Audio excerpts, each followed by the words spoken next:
ప్రభుత్వ పాఠశాలలో ఆహ్లాదకరమైన వాతావరణం కల్పించాలనేది ప్రభుత్వ లక్ష్యమని మంత్రి తలసాని శ్రీనివాస్ యాదవ్ అన్నారు.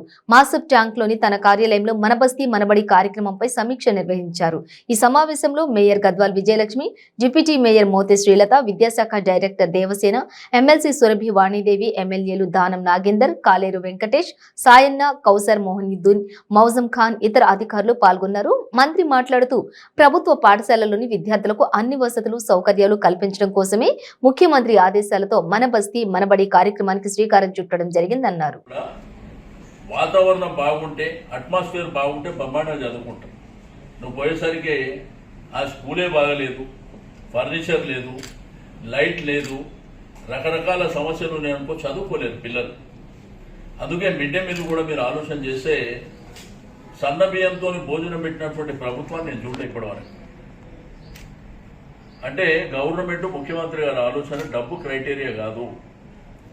వాళ్ళకి ఎంత బ్రహ్మాండమైనటువంటి భోజనం పెట్టినాం, ఎంత బ్రహ్మాండమైనటువంటి అట్మాస్ఫియర్ ఉంది, అక్కడ ఇన్ఫ్రాస్ట్రక్చర్ ప్రాపర్గా ఉందా లేదా. కాబట్టి ఈ విధమైనటువంటి ఆలోచనతోనే మరి వాళ్ళు డిజైన్ చేసినప్పుడు కూడా తీసుకోవలసినటువంటి కార్యక్రమాలు మీకు ఇంతకుముందు చెప్పినట్టు ఏమేమి తీసుకోవాలనో వారే డిజైన్ చేసి. కాబట్టి ఇవేంటంటే బ్రహ్మాండంగా జరిగినప్పుడు ఏంటంటే ఇప్పటికీ ఏమైపోయిందంటే ప్రైవేట్ స్కూల్ కంటే గవర్నమెంట్ స్కూళ్ళకి డిమాండ్ ఎక్కువైంది. టీచర్స్ కూడా వేకెన్సీ లేకుండా తీసుకోవాల్సిన జాగ్రత్తలు తీసుకోవడం, రిక్రూట్మెంట్ చేసుకోవడం. రెండోది ప్రతి స్కూల్లో బ్రహ్మాండమైనటువంటి ఒక అట్మాస్ఫియర్ ఇవ్వడం, ఇన్ఫ్రాస్ట్రక్చర్ తీసుకోవడం, పిల్లలకు రన్నింగ్ వాటర్ ఇవ్వడం, ఎలక్ట్రిసిటీ ఇవ్వడం, గ్రీన్ షాక్ బోర్డ్ పెట్టడం, ఫర్నిచర్ కూడా.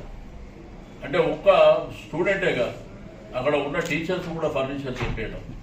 కాబట్టి ఇవన్నీ బ్రహ్మాండమైనటువంటి కార్యక్రమాలు ఉన్నాయి.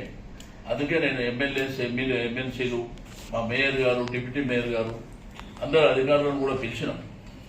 మరి 11th మాత్రం ఇంకోటి, అందుకే అంబర్పేట ప్రాంతంలో ఒక స్కూల్లోనే పెట్టమని చెప్పిన. ఏ స్కూల్ అయితే బాగలేదో అదే స్కూల్లో అందరం అక్కడే పోయి మీటింగ్లో పార్టిసిపేట్ చేస్తాం.